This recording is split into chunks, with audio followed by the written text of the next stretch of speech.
but it is still something that permeates through his campaign messaging. And it is really frustrating. I mean, it's become the hot button topic. And unfortunately, it's one of those issues that will get talked about through November. Oh, and then I don't think I answered your earlier question, though. Although immigration isn't really a state level issue, the kinds of legislation that we're seeing on a state level are usually about immigration enforcement. So that's partnerships with law enforcement. That is issues related to detention centers, which we do have here in Georgia. It's issues regarding individuals getting access to certain resources based on immigration status. And we see that a lot with our state legislature trying to take rights away from DACA recipients, revoking driver's licenses, opportunities to get higher education, and all those kinds of things. And then the last part of it is also really singling out immigrants for different reasons.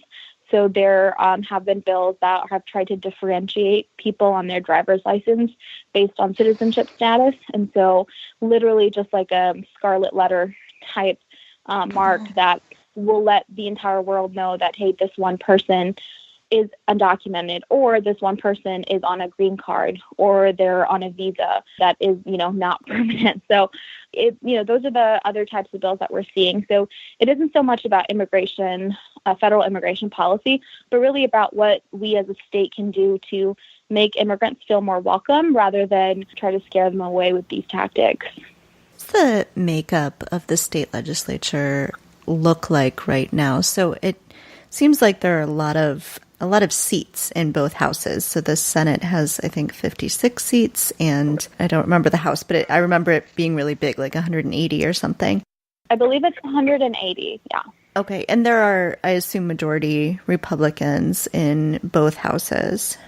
So the Senate just lost its supermajority last year, thanks to a special election in which we elected a progressive senator named Jen Jordan. And so they had a supermajority up until last year. So this was the first year in a while in which the Republicans didn't have a supermajority, which kind of made it easier for us to navigate the legislature. So we knew that at least if something was that horrible, we could at least stop it in the Senate, especially some of the constitutional amendments that they were trying to pass.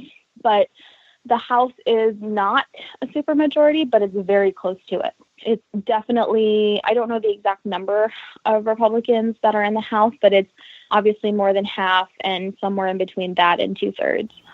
Do you think that given the people who are running around the state, that it seems unlikely that the Democrats will be able to flip either house, but that they'll at least be able to keep it below the supermajority in both houses?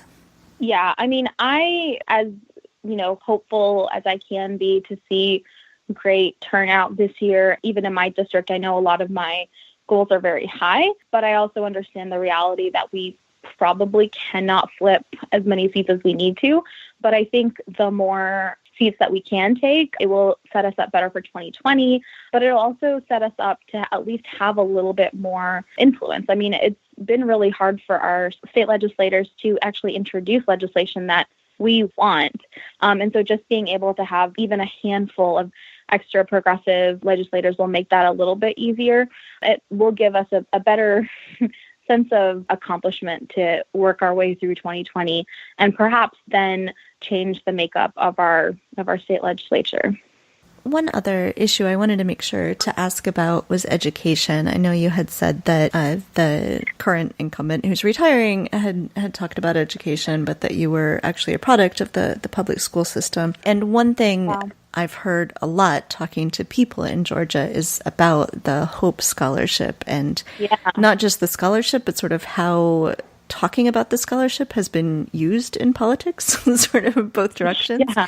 So I was wondering if you could explain a little bit about sort of what is that and what is the status of it and how are people thinking about it?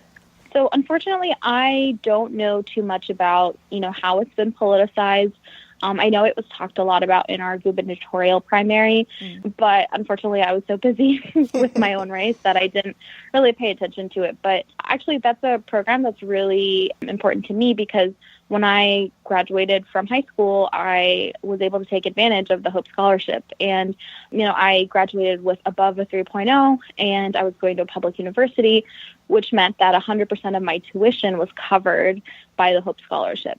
Now, I still had to pay a lot out of pocket just for fees and meal plan and housing and stuff, but being able to have tuition covered was such a relief, because that was a huge portion of what I would have had to pay. And it was really interesting, the timing of it, because I believe for my first 2 years in college, I got 100% tuition coverage. And I believe in 2012, the legislature passed a cut to the Hope Scholarship because of some budget reasons or because of some compromises. I'm not sure exactly why it happened. I was in college at the time, but I did notice that instead of 100% coverage for everyone that qualified, they made 2 different tiers. So then anyone that graduated with a 3.7 and went to a public university could get 100% of tuition covered, but anyone that didn't have a 3.7 could only get like 75% covered. So it, obviously still applied for certain people, but I didn't fall into that category. And so there was a portion of my tuition that I had to pay out of pocket. Now, my sister is an incoming college sophomore this year, and tuition has risen since then. I believe that the Hope Scholarship percentage was cut again.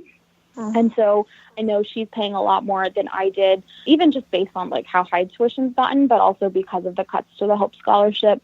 And we're also realizing that for a lot of people that wanted to attend not four-year public universities, but technical college and technical schools, they aren't eligible for those scholarships at all. So along the process of cutting the Hope Scholarship, they also took out the opportunity for people to get it covered for, 2-year trade programs and things like that. So that's my personal experience with it. Obviously, part of my platform is working to return the Hope Scholarship back to its 100% original coverage, and then also making sure that we're bringing back that coverage for students who are trying to go to trade school or 2-year technical colleges. And I also briefly worked at a technical college after undergrad and had to have very uncomfortable conversations with people that thought they were going to be able to access the Hope Scholarship, but weren't actually able to get it. So that part of it always reminds me, politics isn't just about passing the laws. It's actually trying to see how it impacts people and watching them, get accepted into a college after thinking they would never be able to go to college and then being turned away once they realize they can't afford it. It's just not something that I want to see. Well, is there anything else that you want to make sure we know about Georgia or about your campaign? I would just say, because I've been working in the community for a couple of years, and when I say community, it's, my Muslim community, the immigrant community, people that don't usually get a lot of attention in terms of candidates reaching them. We see all the attention on us when it comes to the policy, when people want to debate our livelihoods and people want to ban us from the country. But no one really does enough to reach out to voters that belong to our communities. And this is the first time that I've actively seen candidates in congressional seats and the gubernatorial race. And, obviously races like mine, this is the first year I'm seeing that kind of outreach here in Georgia. And I really like it. And I love that people are going out of their way to bring on canvassers that speak different languages. And I love that people are going out of their way to visit different houses of worship and different community centers, because I did not see a lot of that before. And when you're trying to reach a group of people that have often felt alienated from the process, it's because, it's not just the parties that aren't speaking to them, it's also the candidates. So I just wanted to, point that out, because I think Georgia gets a really bad rap sometimes for being very, very one-sided. And it's just a really interesting time to be part of Georgia politics at this time. And I do truly think that candidates that are taking their time and doing all this outreach, and, it's more expensive, it takes a lot more time.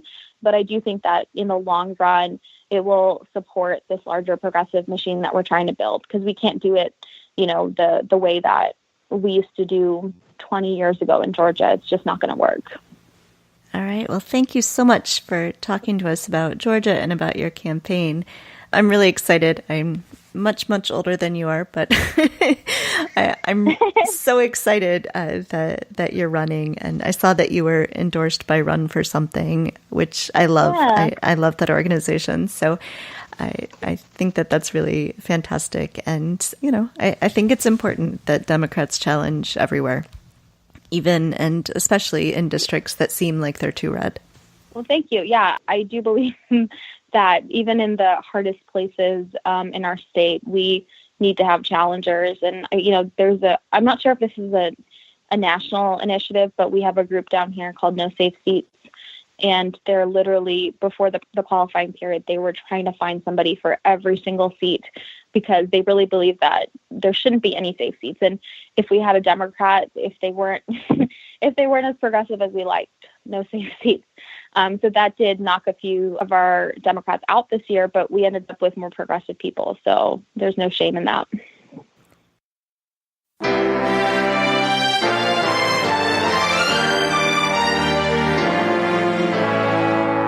Hey, Mueller junkies. Are you having a tough time navigating the twists and turns of the Trump-Russia investigation? So to be clear, you want easily digestible and succinct reporting on the Mueller investigation? That's what he said.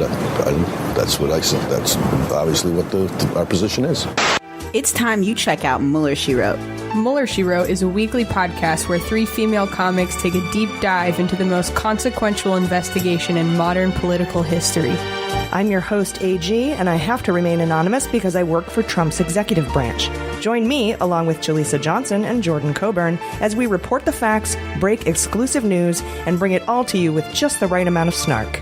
Then we top it off with our Fantasy Indictment League, exclusive interviews from guests including Asha Rangappa, Chris Cluey, Rabia Oshadri, and Scott Stedman, followed by conjecture, all while we speculate on who is fucked.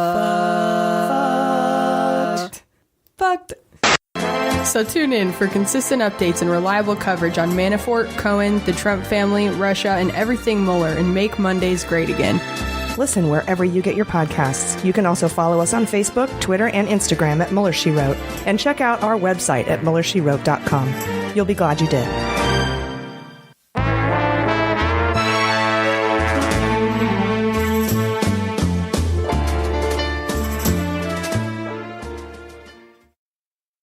Tonight we have with us Lisa Ring, who is running for Congress from the 1st District in Georgia. Hi, Lisa. Hi, how are you? Great, thanks for joining us. So could we ask you to start to just tell us a little bit about your background and why you decided to run for Congress?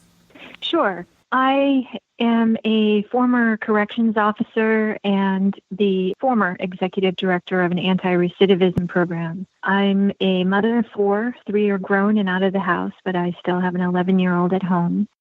I'm a military mom and a military spouse.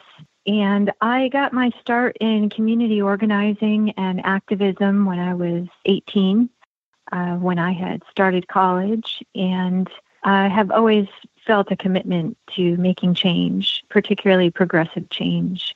What got me involved lately was organizing in my county and in my district to form a committee, a Democratic committee of which I chair, and also being a delegate to the Democratic National Convention for Sanders and the co-chair of the Georgia Sanders delegation. But what really prompted me to run for office is when I started organizing this district to try to bring together all the different counties and all the different committees and encourage people to run for office. Because here in Georgia, we have a problem with incumbents running unchallenged, and there is no accountability. Even in this congressional district, our representative, the last election, he ran unchallenged by anybody. So I made an effort of organizing in this district to get people to run for office. And this year, we have people running in seats that have been unchallenged for some time. So I'm really proud of that. Yeah, that's really exciting. Can you expand a little bit on what the 1st District is like? Where exactly in Georgia is this, and what are the kinds of towns that are there? What are the concerns of the people? Sure. This is a large district. It's the entire coast of Georgia. So it's 17 counties, starting in Effingham County and going down to the coast of Florida. It includes Savannah and Brunswick, the Golden Isles. It is a very diverse county. We have Savannah and Brunswick, which are our largest cities, and we have a lot of rural areas where there is nothing. There are no job opportunities, there is no transportation, and there's no internet. The needs of this district are